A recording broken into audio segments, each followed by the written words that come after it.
She walked in wearing a gray dress that looked like it had been folded carefully 100 times, paired with a cardigan that had clearly seen more seasons than the people sneering at her had patience. Her shoes were flat, quiet, and unremarkable, unlike the smirks that started spreading the moment she entered the grand room. The first blow came from a man in a champagne-colored tie, whose grin was too polished to be real. "Who invited the maid?" he snorted, not even pretending to whisper. Beside him, a woman with platinum blonde hair and the scent of expensive insecurity tilted her head and said to her friend, "She's probably some old flame here to fish for a payout." Standing near the back of the room, Rowan Mercer said nothing. She didn't blink. She simply adjusted the strap of the hand-sewn bag on her shoulder. To the others in the room, she was a silhouette without substance, someone whose story didn't matter because they hadn't written her into theirs. What none of them knew was that Rowan wasn't just another forgotten name in the margins. She was the wife of Everett Calderon, the man whose estate they had all slithered into this room to carve like a turkey. And what they also didn't know, what none of them were supposed to know, was that the will they were about to hear had been co-written by her. The Calderon estate sprawled atop a hill outside Asheville, a place where pine trees whispered secrets to anyone who listened, and where wealth clung to the air like humidity in August. Stone walls rose like fortress ramparts, and wrought iron gates made sure that the wrong people stayed out, her in Rowan's case, that the right person stayed invisible.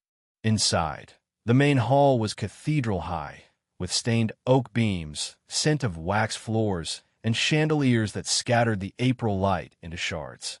The scent of lilies curled from crystal vases, expensive enough to require their own insurance policy.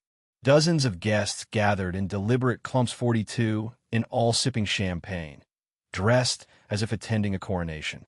Silk scarves, pocket squares, and the occasional subtle sniff of cologne that cost more than a month's rent.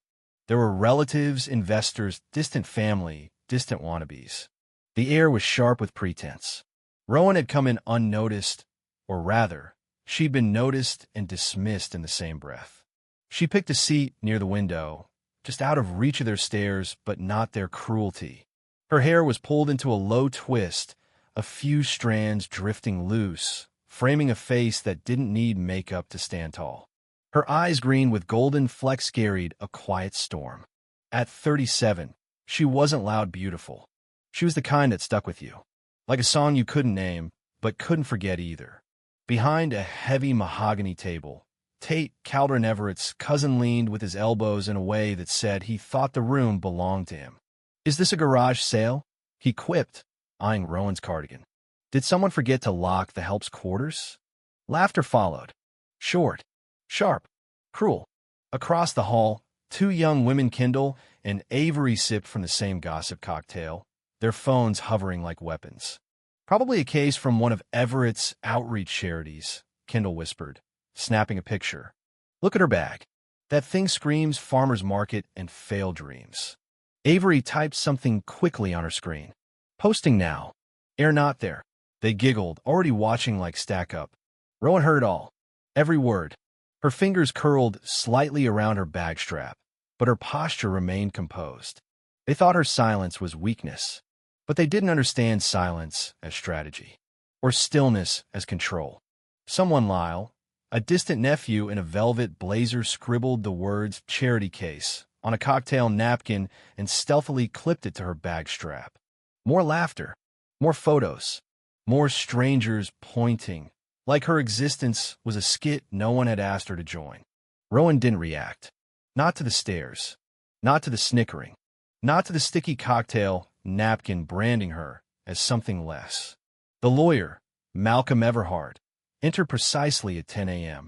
He was in his 60s and moved with the deliberate calm of a man who'd buried tycoons and kings. The room quieted. Even the whispers stopped trying to outhiss each other. Everhart set a sleek leather briefcase on the long table and pulled out a sealed envelope. His eyes scanned the room, pausing for the briefest second on Rowan. That pause was enough to make Tate sit up straighter. Then came the eruption. "That woman doesn't belong here." Gerald Whitlock, a former board member, stood with one hand raised like he was trying to exorcise Rowan with volume alone. Everett would never associate with someone like her. Probably falsified her name on the guest list. His wife, Colette, chimed in, her emerald brooch flashing like an accusation. The room hummed with agreement. Faces twisted into suspicion, arms folded like defenses. Someone hissed, "She's a fraud." Malcolm Everhart cleared his throat. "We're here to read the final will and testament of Everett Elias Calderon, signed and notarized 3 years ago." Whispers prickled like static. Everett had disappeared 6 months prior. A private jet off the coast of Malta. No wreckage, no distress signal. Just gone. Everyone assumed he was dead, and everyone hoped the inheritance would settle that assumption in their favor. Everhart broke the seal. The room leaned in. "I, Everett Elias Calderon, being of sound mind and judgment, leave behind not just a fortune, but a truth. Money reveals character. It does not define it." The room froze, like someone had spilled truth on a white carpet.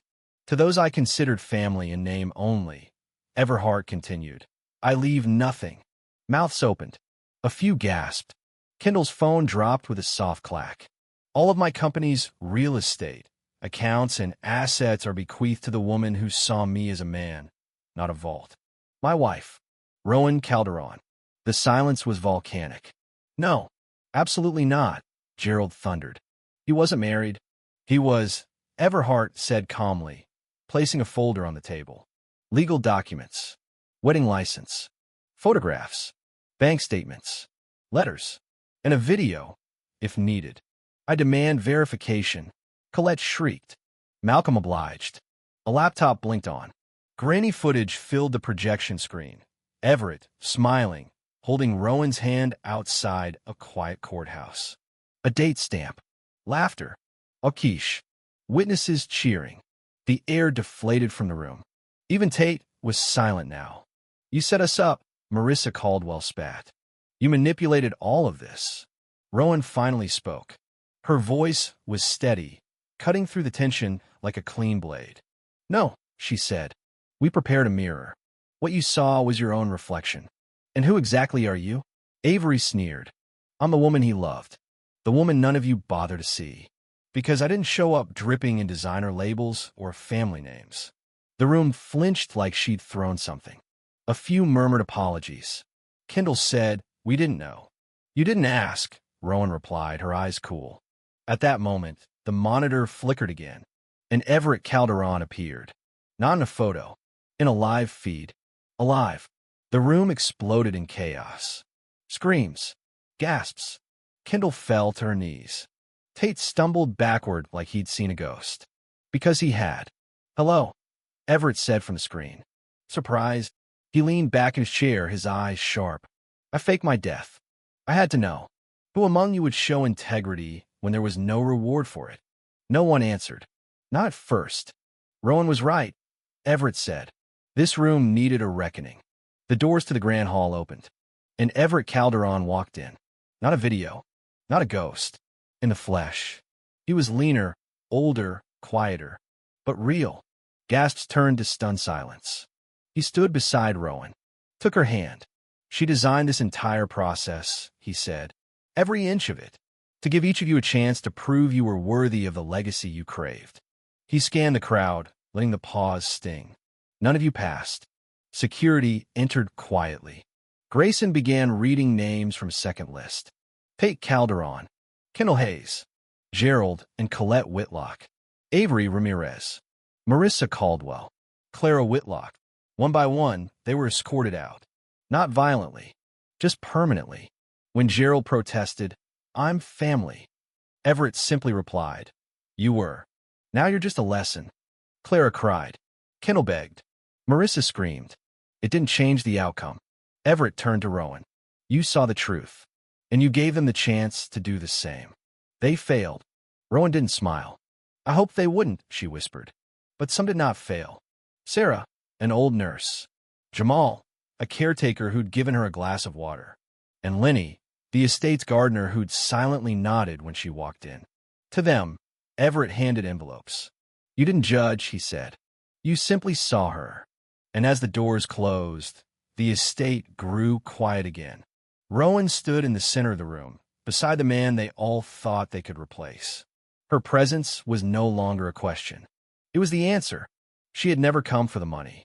She came for the truth. And she got it. All of it.